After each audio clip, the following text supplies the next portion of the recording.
नमस्कार.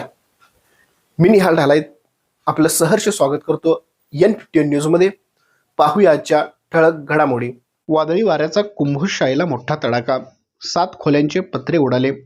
दुरुस्तीच्या दर्जाबाबत ग्रामस्थांचा संताप, दोषी ठेकेदाराकडून वसुलीची मागणी.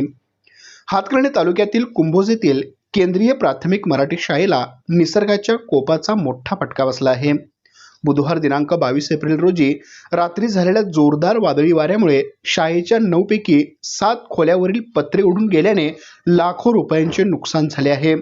या घटनेमुळे शाळेची अवस्था अत्यंत दयनीय झाली असून अवघ्या काही वर्षापूर्वी झालेल्या कामाच्या निकृष्ट दर्जाबाबत ग्रामस्थांमधून संतप्त प्रतिक्रिया उमटत आहेत.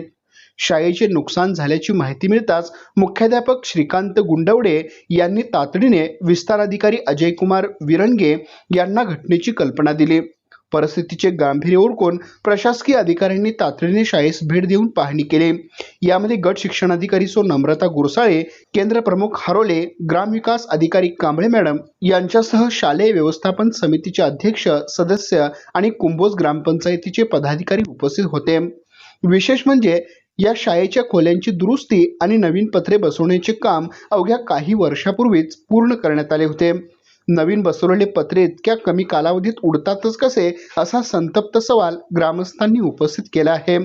सुदैवाने ही घटना रात्री घडली. जर शाळा भरलेली असताना ही दुर्घटना घडली असती आणि काही जीवितहानी झाली असती तर याला जबाबदार कोण, असा प्रश्न ग्रामस्थ विचारत आहेत. संतप्त ग्रामस्थांनी संबंधित ठेकेदारावर कठोर कारवाईची मागणी केली आहे.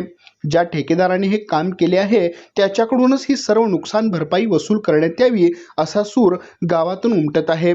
आमच्या प्रतिनिधी भारत जमनेसह पाहत रहा N51 न्यूज.